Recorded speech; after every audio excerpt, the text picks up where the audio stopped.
terima kasih telah hadir dalam acara Brief Symposium PIN IKA ke-6 bersama PT Indonesia. Hari ini kita akan menyimak topik mengenai Health Economics of Allergy, an Indonesian Perspective, yang akan disampaikan oleh beliau, Dr. Zakiuddin Munasir, spesialis anak konsultan, beserta Dr. Astrid Sulistomo, MPH SPOK, yang akan dimoderatori oleh beliau, Dr. Endang Dwi Lestari, spesialis anak konsultan. Untuk mempersingkat waktu, kami persilakan kepada Dr. Endang Dwi Lestari, spesialis anak konsultan, untuk memandu acara ilmiah ini. Pak Dokter, kami persilakan. Ya, terima kasih Pak Rahmat ya, Pak Rahmat dari Nestle yang telah memberikan waktu dan tempat kepada kami. Dan pagi hari ini ada Brief Symposium nanti yang akan disampaikan oleh kedua beliau, yaitu Dr. Zakiuddin Munasir. Saya kira semua sudah tahu siapa beliau, spesialis anak konsultan, dan juga Dr. Astrid Sulistomo, yaitu seorang dokter di bidang epidemiologi yang mempunyai banyak penelitian, dan nanti akan sharing dari penelitian yang belum selesai, yaitu tentang health economy, yaitu ekonomi kesehatan, tentang cost effectiveness dari apa yang sudah dilakukan mengenai pencegahan penyakit alergi. Bagaimana seandainya itu diobati, dan bagaimana kalau itu tanpa obat-obatan tetapi dicegah, efektif yang mana, kosnya berapa, dan bagaimana, nanti akan disampaikan oleh kedua beliau. Dan untuk itu waktu selanjutnya kami persilakan untuk yang pembicara pertama, Dr. Zakiuddin dulu atau Dr. Astrid dulu? Oke, Dr. Astrid, kami persilakan. Terima kasih Dr. Endang. Selamat pagi, Assalamualaikum warahmatullahi wabarakatuh. Jadi sebetulnya materi yang akan saya sampaikan lebih merupakan pengantar bagi materi yang akan disampaikan oleh Dr. Zakiuddin yang kita sudah kenal semuanya. Jadi saya hanya memberi pengantar mengenai apa itu health economics dan bagaimana sih penerapannya dalam pelayanan kesehatan kita sehari-hari. Saya tahu sebagai pengambil kebijakan, pemerintah pasti harus menerapkan health economics ya, tapi bagaimana penerapannya di tempat praktek atau pada waktu kita memberikan pelayanan.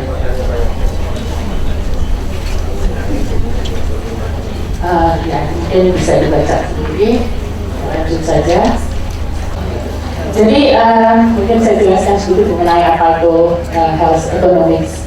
Sebetulnya tujuan dari health economics adalah ini menjawab pertanyaan, apakah suatu intervensi atau suatu tindakan di bidang kesehatan, termasuk dalamnya nutrisi, itu secara ekonomis juga memang menguntungkan, ya. Tentu dengan suatu analisis yang sesuai dan juga dengan membandingkan berbagai macam intervensi kesehatan yang bisa dilakukan.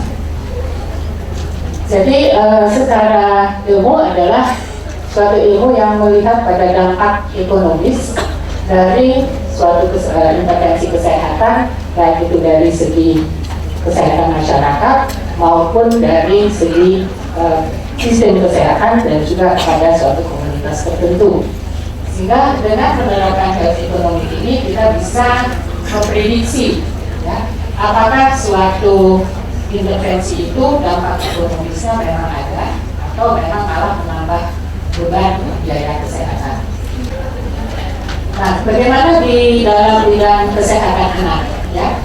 Jadi menurut Park ya, cost effective analysis itu adalah suatu metode yang masih belum banyak diterapkan dalam kita memberikan pelayanan kesehatan. Padahal dengan melakukan cost effective analysis itu bisa menjamin bahwa sumber daya yang kita gunakan untuk mencapai tingkat kesehatan yang optimal digunakan dengan baik. Sehingga dengan demikian, maka dalam pelayanan kesehatan selanjutnya kita diharapkan memberikan pelayanan yang tentu lebih efisien atau cost efektif sehingga lebih banyak dari masyarakat atau pasien kita bisa menikmati keuntungannya.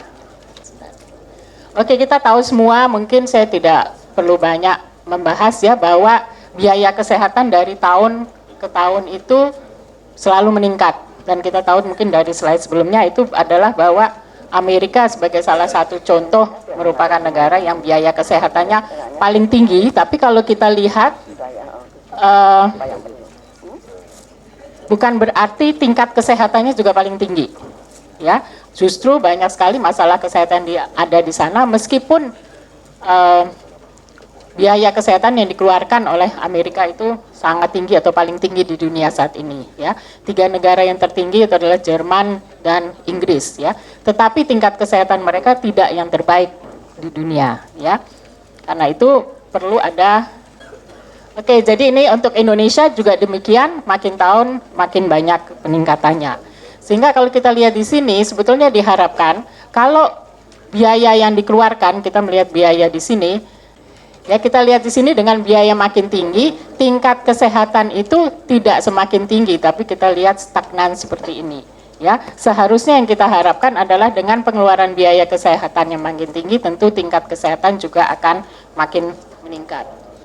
Jadi apa yang dilakukan dengan menerapkan health economics adalah yang pertama tentu kita menerjemahkan keuntungan dari segi kesehatan ke dalam keuntungan secara ekonomis.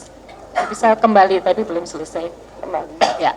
Kemudian juga membandingkan beberapa biaya-biaya untuk melakukan pencegahan terhadap biaya untuk pengobatan, dan juga tentu membantu memilih mana yang paling efektif dan paling efisien. Lanjut. Nah, jadi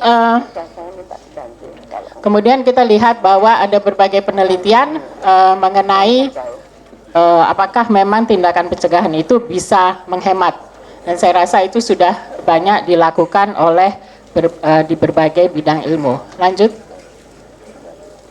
Nah, ini misalnya ya, kalau kita melihat pencegahan, ya, apakah tindakan pencegahan tertentu bisa diterjemahkan ke dalam keuntungan ekonomi? Berapa sih yang dihemat kalau kita menerapkan suatu pencegahan?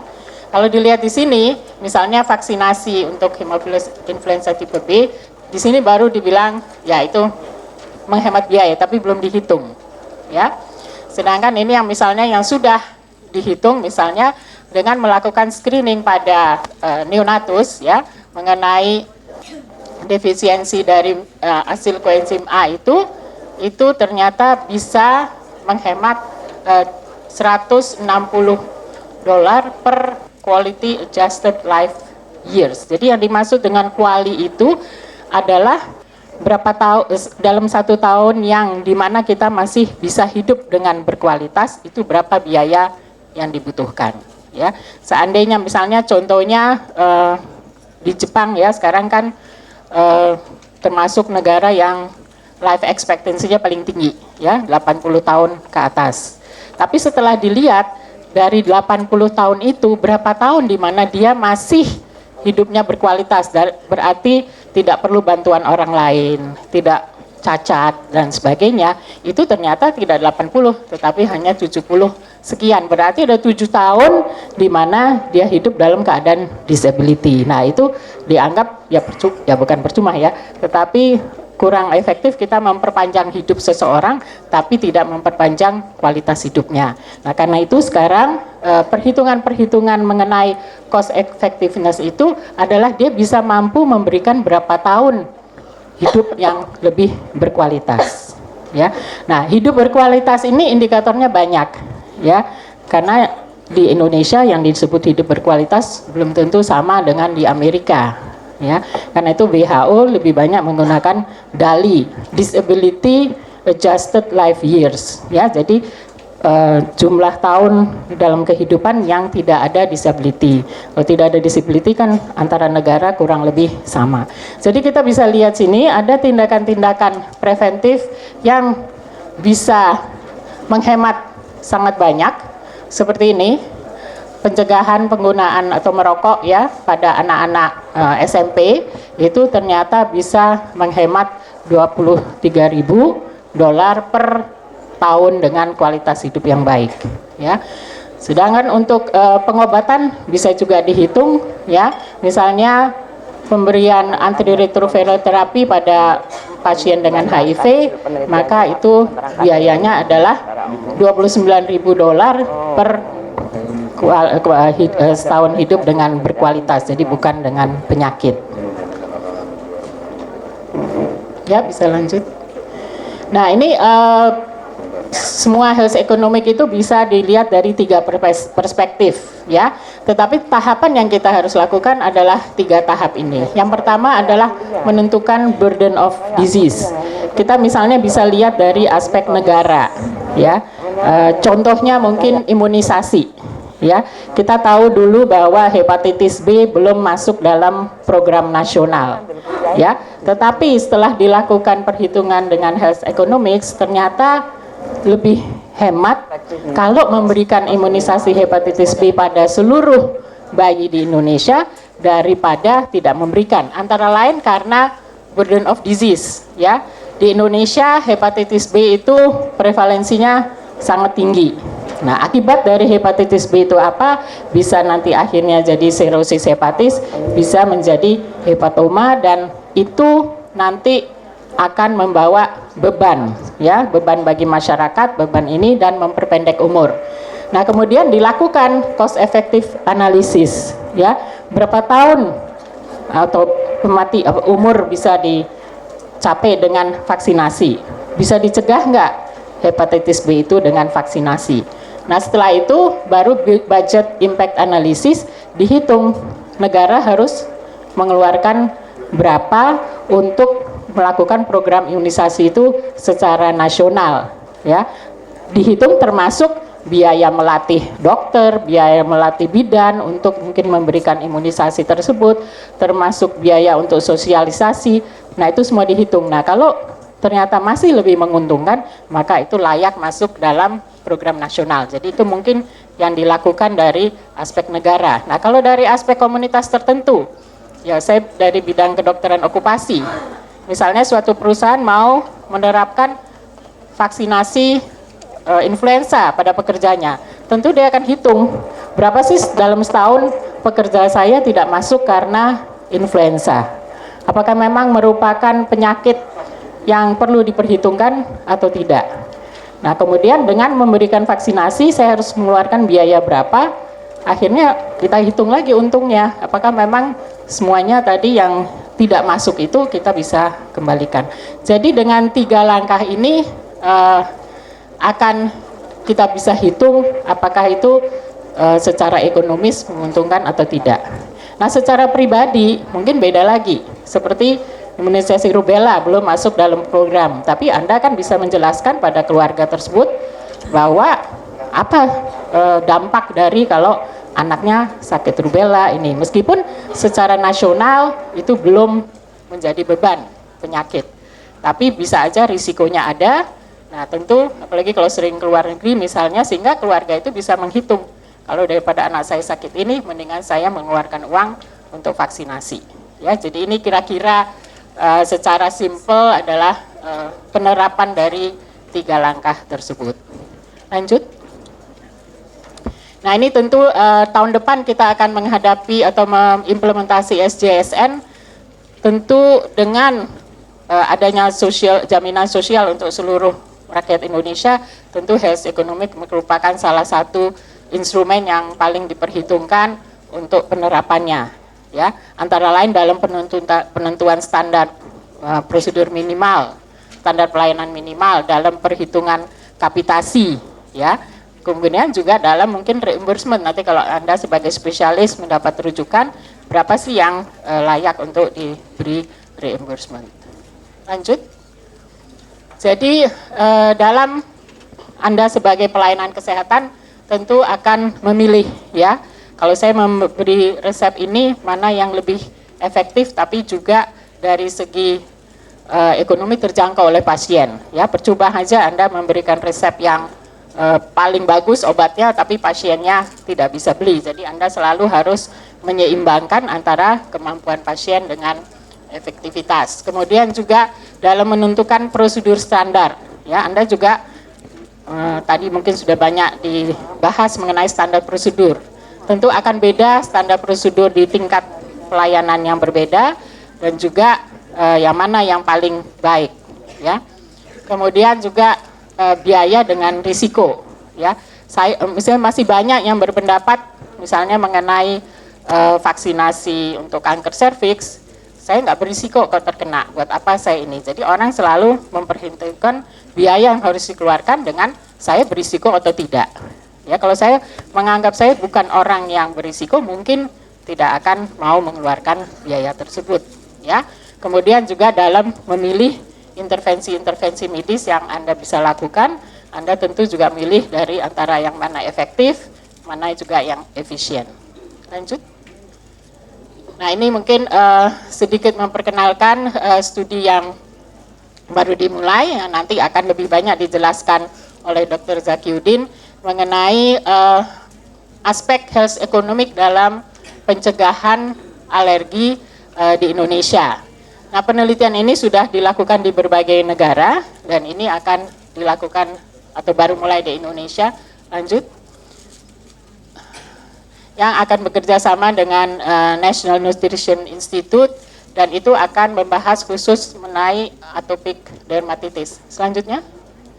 Nah, ini jadi kira-kira gambaran umum dari penelitian itu, yaitu secara analisis ekonomik mengenai penggunaan NaNH. Yang nomor 1 adalah apakah memang dermatitis atopik itu bisa dicegah dengan pemberian intervensi nutrisi selama kurang lebih 4 bulan dengan PHFB itu sebagai pengganti susu pada bayi-bayi sehat yang mempunyai risiko, ya, yang secara genetik mempunyai mungkin riwayat atopi dan pada saat itu memang secara tidak diberi ASI eksklusif karena berbagai hal. Kemudian berapa sih biaya yang dibutuhkan untuk melakukan intervensi tersebut? Itu yang ingin dijawab. Selanjutnya, kemudian juga berapa penghematan yang bisa dilakukan dengan kita melihat berapa kasus yang bisa dicegah, berapa biaya yang bisa dihemat, termasuk juga biaya-biaya yang terkait dengan produktivitas. Misalnya si ibu tidak bisa bekerja karena harus mengantarkan anaknya atau menemani anaknya mengalami atopic dermatitis, atau si anak nantinya tidak bisa sekolah dan sebagainya. Kemudian itu adalah juga secara klinis apa saja manfaatnya, yaitu dilihat dari jumlah kasus yang bisa dicegah. Kemudian mungkin ada juga yang tetap mengalami atopic dermatitis tetapi dari segi jumlah harinya atau dari segi severity-nya lebih ringan, sehingga bisa dihitung juga quality adjusted life years-nya. Dan yang terakhir adalah ya evaluasi yang penuh mengenai semua pertanyaan tersebut sehingga kita bisa dengan jelas menyatakan dengan pemberian intervensi ini mungkin berapa biaya untuk mendapatkan quality adjusted life years-nya itu. Saya rasa itu secara singkat dari saya untuk pengantar dari presentasi selanjutnya. Terima kasih. Iya, demikian Dr. Astrid. Terima kasih. Ini presentasinya memang mungkin bagi kita agak asing, tetapi kebetulan saya dulu ngambil kuliah tentang health economic juga di Swedia. Jadi ini sebetulnya tujuannya adalah kita itu kalau sakit itu kan butuh biaya yang banyak sekali. Tetapi kalau itu bisa kita cegah, kita hitung, kita nanti akan bisa membandingkan yang mana. Jadi misalnya ini contohnya penyakit alergi. Kita tahu yang namanya penyakit alergi itu kan bolak-balik ke dokter. Nah, seandainya seorang anak itu akhirnya tidak manifest alerginya, itu tentu saja biaya yang bisa dihemat tentu saja lebih banyak lagi. Nah, untuk itu silakan Dr. Zaki, nanti ada beberapa hal yang akan beliau sampaikan yang tentu saja akan menarik untuk kita simak. Silakan. Ya, terima kasih Dr. Endang. Assalamualaikum warahmatullahi wabarakatuh. Selamat pagi. Tadi kita sudah mendengar apa yang disampaikan Dr. Astrid. Yang bisa kita ambil adalah intinya kita tidak membutuhkan uang untuk jadi sehat, tapi kita perlu sehat untuk mendapatkan uang. Itu yang paling penting ya. Jadi jangan uang kita habiskan untuk sehat. Untuk jalan-jalan lebih bagus ya. Nah, tadi sudah dijelaskan mengenai beban ekonomi bagi beberapa macam penyakit. Saya akan menjelaskan khusus untuk alergi. Banyak penelitian-penelitian mengenai burden of allergy diseases. Di antaranya adalah seperti ini, kita lihat bahwa di Eropa pasien asma itu menghabiskan 6,4 billion euros ya, pada tahun 1998. Dermatitis kontak lebih murah dikit, 2,3 ya, karena hanya pakai salep-salep ya. Terus rinitis alergi hanya pakai antihistamin, obat semprot 1,3. Sedangkan food allergy itu sulit diteliti ya, karena kita nggak tahu makanannya apa, berapa banyak yang dimakan ya. Dan outcome-nya juga macam-macam. Mungkin food allergy bisa masuk ke asma, bisa bisa ke rinitis alergi, atau bisa ke atopic dermatitis. Susahnya. Nah jadi dari literatur review mengenai food allergy, kadang mungkin untuk food allergy biayanya murah ya, kalau gejala-gejala ringan ya, hanya dengan menghindari saja kita bisa sembuh ya, atau bisa juga tinggi pada beberapa macam penyakit.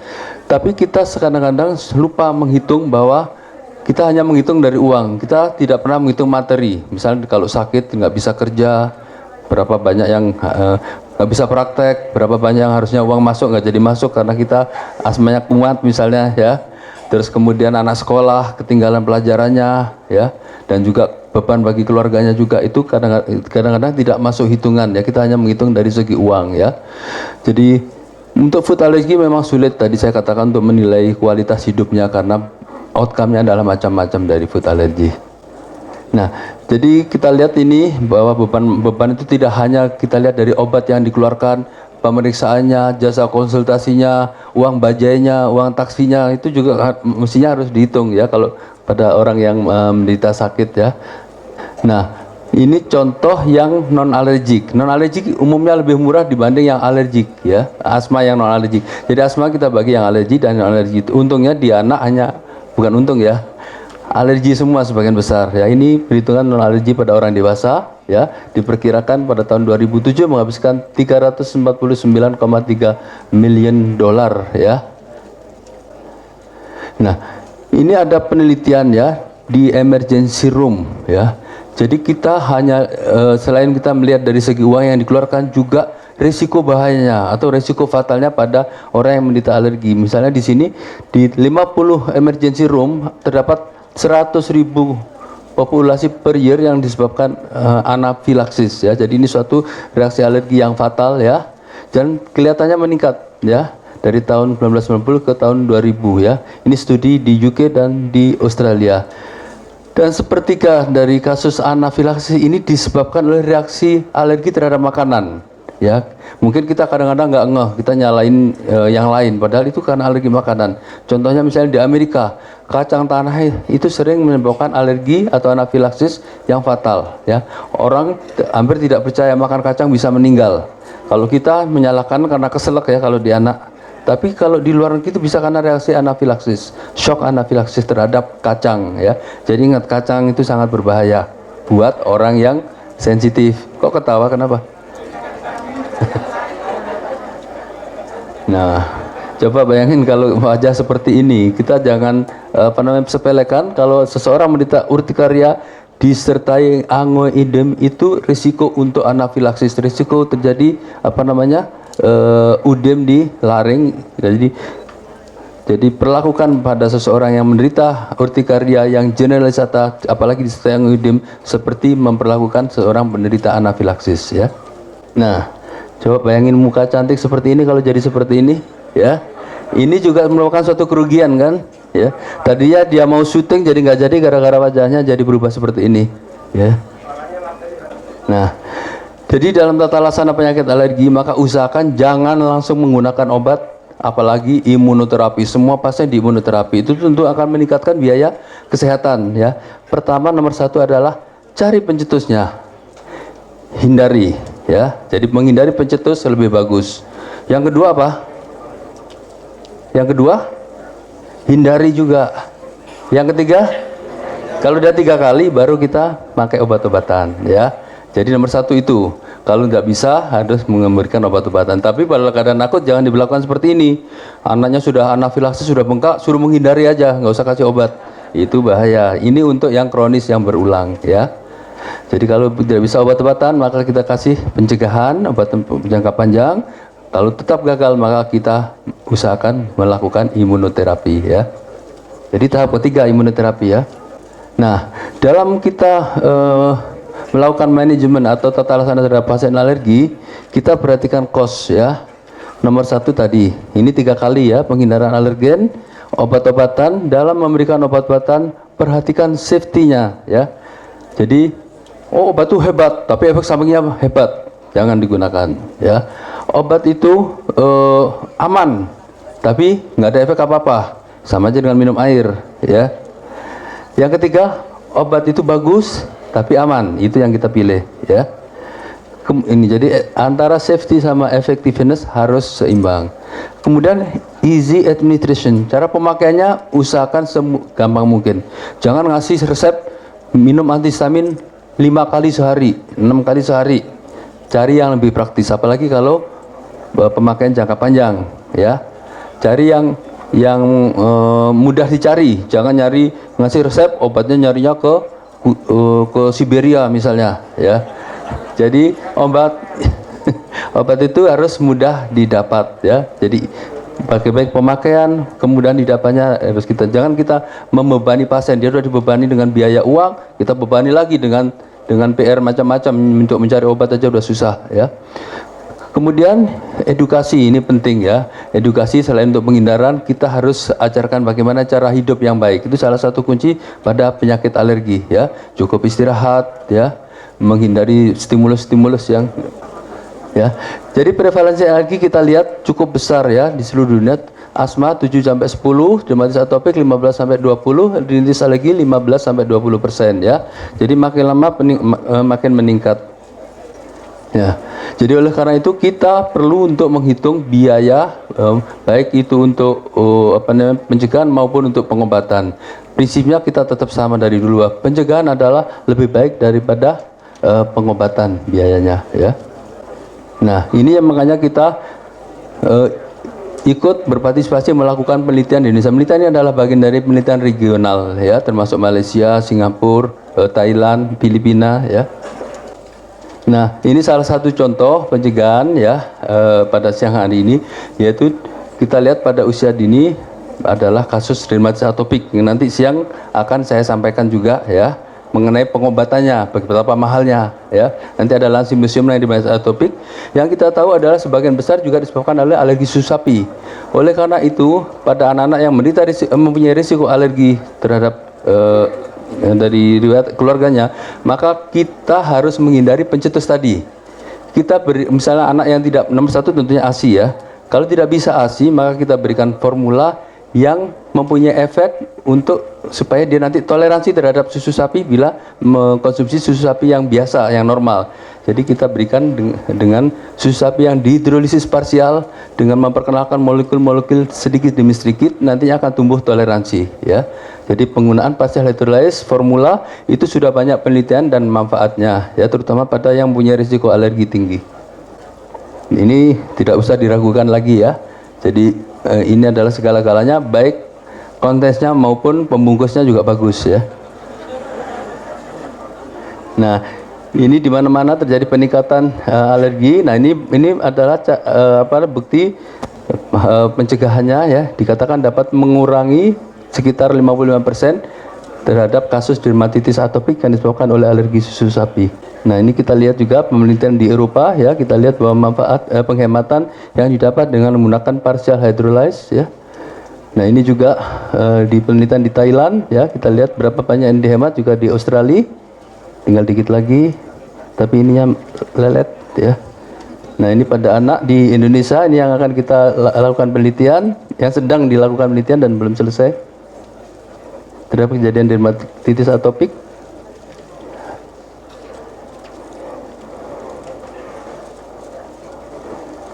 Pelan-pelan walaupun jalan. Aduh, ini yang membuang waktu.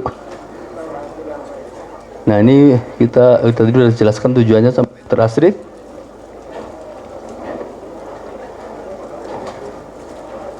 Nah, ini Contoh kasus yang selalu saya sering saya tekankan, contoh kasus ini pasien saya, yaitu seorang bayi umur 21 hari datang dengan keluhan gejala rash yang hebat ya, yang gatal, dermatitis atopik hampir seluruh badan, disertai dengan diare dengan tinja berdarah. Pasien ini mendapat formula susu sapi standar karena ASI-nya tidak keluar, dan ibunya itu sebetulnya pasien saya waktu kecil, pasien asma ya. Dia datang lagi bawa anaknya seperti ini ya. Ternyata kita dapatkan bahwa ibunya asma, ayahnya rinitis alergi, dan kita periksa total IgE-nya tinggi 243 ya. Sedangkan kita periksa IgE spesifik terhadap susu sapinya 10 kali lipat dari normal 3,57. Jadi sudah jelas ini adalah alergi terhadap susu sapi. Kalau dia tahu pencegahannya dari awal, tentunya tidak akan memberikan susu formula standar biasa ya. Nah, ini setelah kita berikan susu, kita hindari susu formula biasa, kita ganti dengan asam amino karena gejalanya hebat. Nanti kalau sudah membaik, maka kita bisa switch ke ekstensif ya. Nah, jadi ini bisa kita cegah kalau kita sekarang mengetahui risiko alergi dan kita tahu apa yang kita lakukan ya. Terima kasih. Wassalamualaikum warahmatullahi wabarakatuh. Terima kasih Dr. Yaki. Mohon maaf, ini ada kesalahan teknis, mungkin jadi agak memperlambat. Dan di luar sudah ditunggu, tetapi ada satu pertanyaan saja, silakan nanti langsung dijawab. Kalau ada satu pertanyaan, silakan. Angkat tangan. Nanti mic-nya sudah siap, kalau nggak ada, ya saya kira sudah saya cukupkan sekian. Jadi sebentar, jangan keluar dulu. Jadi saya akan sedikit menyimpulkan bahwasanya seperti tadi yang disampaikan di depan, yang namanya penyakit alergi itu akan semakin banyak biayanya karena semakin sering berobat ke dokter, dan pencegahan itu tentu saja lebih baik. Saya kira demikian, terima kasih. Terima kasih dokter semua. Dimohon kepada partisipan untuk menyerahkan feedback form yang nanti bisa disampaikan ke tim Nestle yang ada di belakang. Terima kasih dokter atas atensinya. Sampai jumpa di pertemuan Nestle berikutnya.